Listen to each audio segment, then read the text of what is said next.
મિત્રો, આવી બીજી અનેક યમ્મી અને ટેસ્ટી રેસિપીઝ જોવા માટે ગુજરાતી રસોઈ ચેનલને સબસ્ક્રાઈબ કરશો અને બાજુમાં આપેલા બેલ આઇકોનને પણ ક્લિક કરશો, જેથી કરીને મારી નવી રેસિપીઝના નોટિફિકેશન તમને ઓટોમેટિકલી આવતા રહેશે.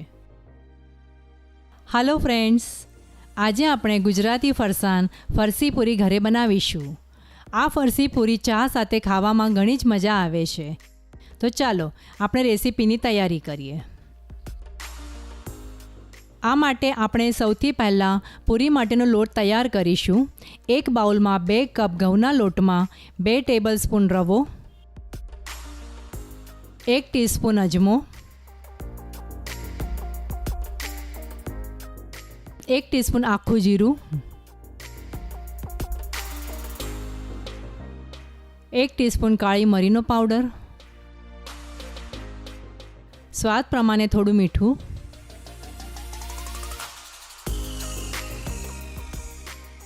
અને 2 ટેબલસ્પૂન નવશેકું ઘી નાખીને થોડું મિક્સ કરી લઈશું. આ લોટમાં આ રીતે થોડું નવશેકું ઘી નાખવાથી આપણી પૂરી થોડી ક્રિસ્પી બનશે.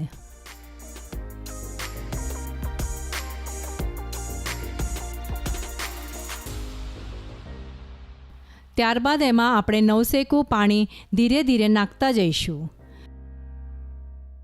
પૂરી માટે આપણે થોડો કઠણ લોટ બાંધીશું. મિત્રો, આ પૂરીના લોટમાં આપણે આવું નવશેકું ઘી અને પાણી વાપરવાથી આપણી પૂરી ક્રિસ્પી અને સરસ બનશે.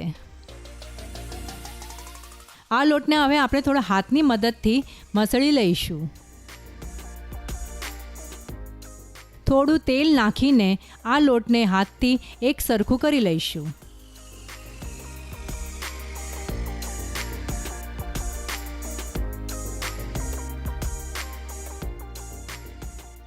લોટ આપણો હવે સરસ બંધાઈ ગયો છે. હવે એને ઢાંકીને 5 થી 10 મિનિટ રહેવા દઈશું. હવે એમાંથી એક મોટો લુઓ તૈયાર કરીશું. જો તમને જરૂર લાગે તો સૂકો લોટ લગાવજો, નહીં તો તમે એમનેમ પણ આ પૂરી વણી શકો છો. હવે આમાંથી આપણે એક મોટી રોટલી તૈયાર કરીશું.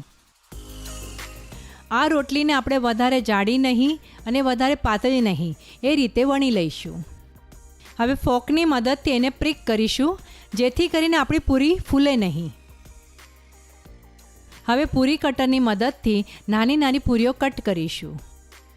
મિત્રો, જો તમારી પાસે આ પૂરી કટર ના હોય તો તમે નાની વાટકીની મદદથી પણ કરી શકો છો, ને તો તમે નાના નાના લુવા કરીને નાની નાની પૂરીઓ પણ વણી શકો છો. પૂરી કટર અથવા વાટકીની મદદથી કરશો તો તમારી આ ફરસાણની વાનગી ફટાફટ તૈયાર થઈ જશે.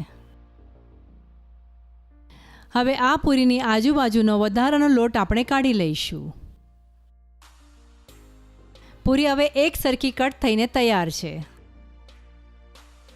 કઢાઈમાં હવે સરસ તેલ ગરમ થવા દઈશું. પછી પૂરીનો એક નાનો ટુકડો નાખીને તેલ ગરમ થયું છે કે નહીં એ ચેક કરી લઈશું. આ રીતે લોટ ઉપર આવે એટલે આપણે સમજી લેવાનું કે આપણું તેલ સરસ ગરમ થયું છે. ત્યારબાદ એક એક પૂરી આ તેલમાં આપણે ડીપ ફ્રાય કરવા માટે મૂકીશું. મિત્રો, આ પૂરી તળતી વખતે ગેસની ફ્લેમ મીડિયમ રાખીશું, જેથી કરીને આપણી પૂરી ક્રિસ્પી બનશે અને અંદરથી કાચી નહીં રહે. ફરસી પૂરી ખાવામાં બહારથી થોડી ક્રિસ્પી અને અંદરથી પોચી હોય છે. હવે આપણી પૂરી તળાઈને તૈયાર થઈ ગઈ છે. હવે એને આપણે સર્વિંગ પ્લેટમાં કાઢી લઈશું.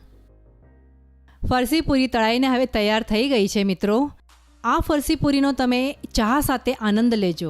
એ માટે મેં એક અલગ પ્રકારની તંદૂરી ચાયની રેસીપી આ ચેનલ ઉપર અપલોડ કરેલી છે, જેની લિંક આ રેસીપીના અંતમાં મેં આપેલી છે.